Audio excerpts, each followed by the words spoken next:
নমস্কার বন্ধুরা, welcome to cooking with ইচ্ছে।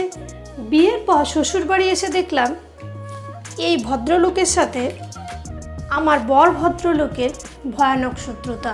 সে একটুও পটল খেতে পছন্দ করে না, আর আমার কিন্তু ভীষণ ভীষণ পছন্দ পটলের যে কোনো সবজি, তাতে ভাজাটাও। আমার হাজব্যান্ড শুধুমাত্র পটল ভাজা বাদ দিয়ে আর কিছুই খেত না। তখন থেকে পটলের নানান রকম এক্সপেরিমেন্ট আমি করেই চলেছি। আজকে এমনই একটা পটলের রেসিপি বানাবো যে রেসিপিটা খেলে কেউ বুঝতেই পারবে না যে এটা পটল দিয়ে তৈরি। যেদিনই রেসিপিটা বানাবেন শুধু বলবেন আজকে একটা জাস্ট ডেলিশিয়াস রেসিপি বানাবো, আর কিচ্ছু বাড়িতে বলার দরকার নেই। আর যখন আপনি পরিবেশন করবেন তখন জাস্ট হাত চেটে যে কোনো কেউ খাবে, সে পটল পছন্দ করুক আর না পছন্দ করুক। যেমনভাবে আমার সাথে হয়েছিল এই ঘটনা এবং এখনও হয়ে চলেছে, সে কিন্তু বুঝতেই পারে না যে এটা পটল দিয়ে তৈরি। তাহলে চলুন রেসিপিটা স্টার্ট করি। তো রেসিপি বানানোর জন্য এখানে আমি 10টা পটল নিয়ে নিয়েছি, আর পটলগুলোর খোসা ছাড়িয়ে আমি প্রথমেই এরকমভাবে পটলগুলোকে গ্রেট করে নেব।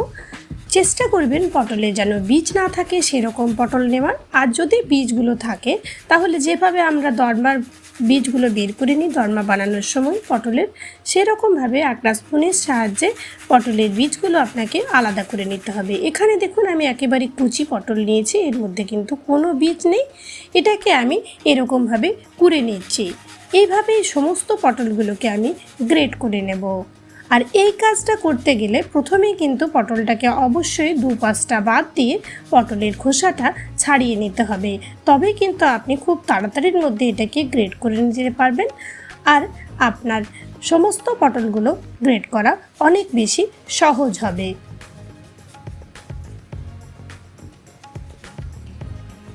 দেখুন আমি এরকমভাবেই সমস্ত পটলগুলোকে গ্রেট করে নিলাম। এখন এটার মধ্যে আমি কিছু ইনগ্রেডিয়েন্টস দেব। তো আমি দিয়ে দিচ্ছি পরিমাণ মতো নুন। নুনটা দেওয়ার সময় একটু খেয়াল করবেন, এটা কিন্তু অনেকটাই কমে যাবে, তাই নুনটা একটু ব্যালেন্স করে দিতে হবে। পটল কিন্তু কমে যায় আমরা যখন রান্না করি তখন, তাই দিলাম পরিমাণ মতন হলুদ। দেব অল্প একটু জোয়ান। জোয়ানটা হাতে এরকমভাবে নিয়ে একটু ক্রাশ করে দিতে হবে, তাহলে কিন্তু জোয়ানের টেস্টটা ভালো আসবে। আর দেব অল্প একটু কালো জিরে। এখন এটার মধ্যে অল্প আমি বেসন দেব, তবে পুরো বেসনটা দেব না, আমি জাস্ট চামচে মেপে বেসনটাকে দেব। খুব একটা বেসনের এটাতে দরকার নেই, জাস্ট এটার বাইন্ডিংয়ের জন্য আমি 2 চামচ আর অল্প বেসন এটার মধ্যে দিয়েছি। তারপর এরকমভাবে বেসনের সাথে এগুলোকে আমি ভালো করে মেখে নিচ্ছি।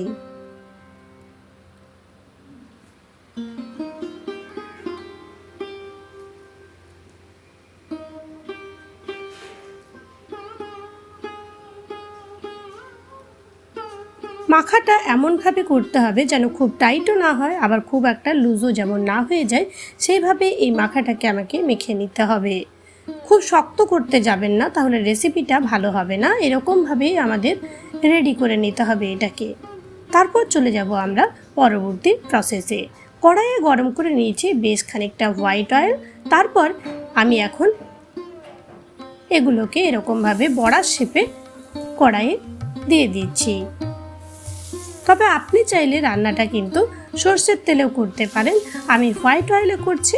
এই রান্নাটা হোয়াইট অয়েলেই কিন্তু বেশি সুন্দর লাগে, তাই আমি রান্নাটা হোয়াইট অয়েলেই করছি। এখন সমস্ত পটলের এই বড়াগুলোকে আমি ভালো করে ফ্রাই করে নেব,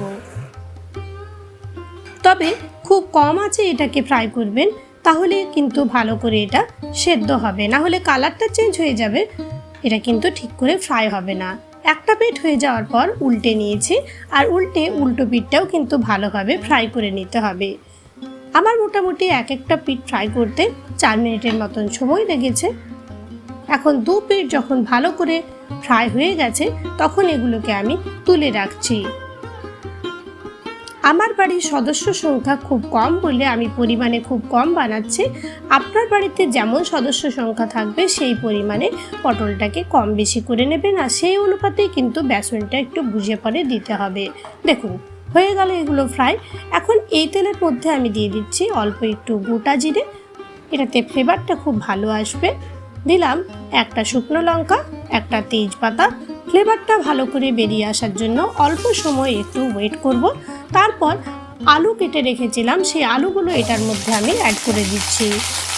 তবে আপনি সেদ্ধ আলুও ব্যবহার করতে পারেন, কিন্তু এইভাবে এই রেসিপিটাতে আলুটা একটু কাঁচা অবস্থায় ফ্রাই করে নিলে রেসিপিটার স্বাদ অনেক বেশি বেড়ে যায়। তাই এরকমভাবে আলুগুলোকে আমি অল্প সময় ধরে ফ্রাই করে নেব। তারপর আলুগুলো অল্প ফ্রাই হতেই আমি দিয়ে দিচ্ছি ছোট একটা পেঁয়াজ, বেটে নিয়েছিলাম সেটা এটার মধ্যে।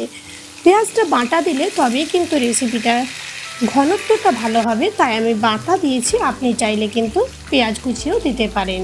দিয়ে দিলাম 1 চামচ পরিমাণে আদা কাঁচা লঙ্কা বাটা, দিলাম ছোট চামচের 1 চামচ ধনের গুঁড়ো, ছোট চামচের 1/2 চামচ জিরের গুঁড়ো, হলুদ দিলাম পরিমাণ মতো,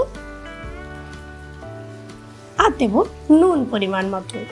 নুনটা দেওয়ার সময় খেয়াল রাখবেন আমাদের বড়াতে অলরেডি কিন্তু নুন দেওয়া আছে। দিয়ে দিলাম 2টো ছোট সাইজের টমেটোর পেস্ট।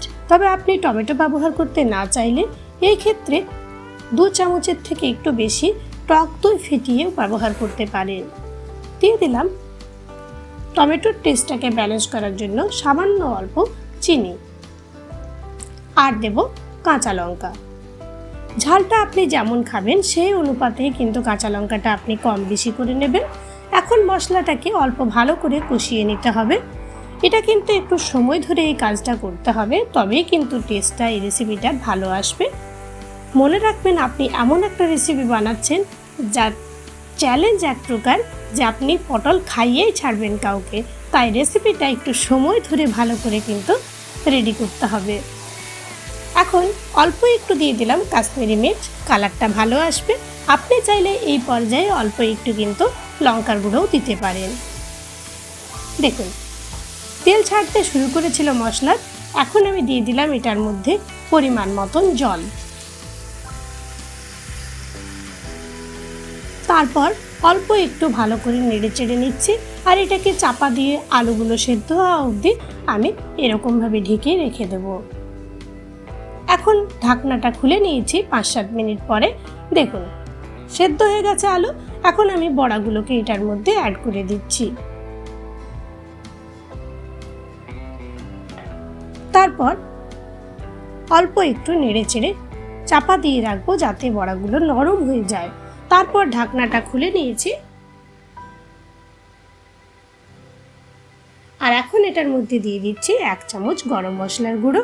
ফ্লেভারটা ভালো আসবে তাহলে। আর এটার কালারটা দেখে বুঝতে পারছেন এটা কতটা টেস্টি হয়েছে। দিয়ে দিলাম অল্প একটু ঘি। তারপর ভালো করে মিশিয়ে স্ট্যান্ডিং টাইমে 5 মিনিট এটাকে আমি এখন গ্যাসটা বন্ধ করে ঢেকে রাখবো। তাহলে রেডি হয়ে যাবে আমাদের আজকের একেবারে দুর্দান্ত স্বাদে পটলের অভিনব এই রেসিপিটি। 5 মিনিট এটাকে স্ট্যান্ডিং টাইমে রাখলে এটার মধ্যে সমস্ত ফ্লেভারগুলো অ্যাড হয়ে যাবে। আর অবশ্যই কিন্তু গ্যাসটাকে বন্ধ করে দেবেন এই পর্যায়ে, তবেই কিন্তু এটার সমস্ত ফ্লেভার অ্যাডও হয়ে যাবে আর কারিটাও আপনার ঠিকঠাক থাকবে। তারপর 5 মিনিট পরে এটাকে আমি পরিবেশন করে দিচ্ছি।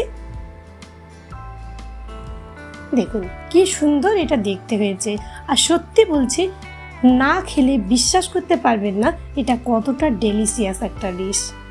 তাই অনুরোধ রইল অবশ্যই এই রেসিপিটা এই সিজনে একবার অবশ্যই বানাবেন। রেডি।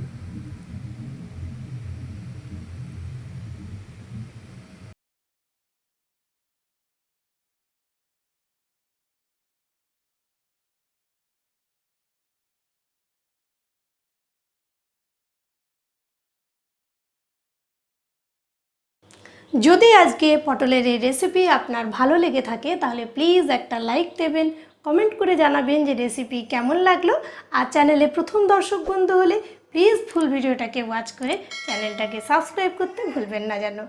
পাশে থাকা নোটিফিকেশান বাটনটাকে অবশ্যই অলে সেট করে দেবেন, তাহলে আমার যে কোনো রেসিপি সবচেয়ে প্রথমে পৌঁছে যাবে শুধুমাত্র আপনার কাছে।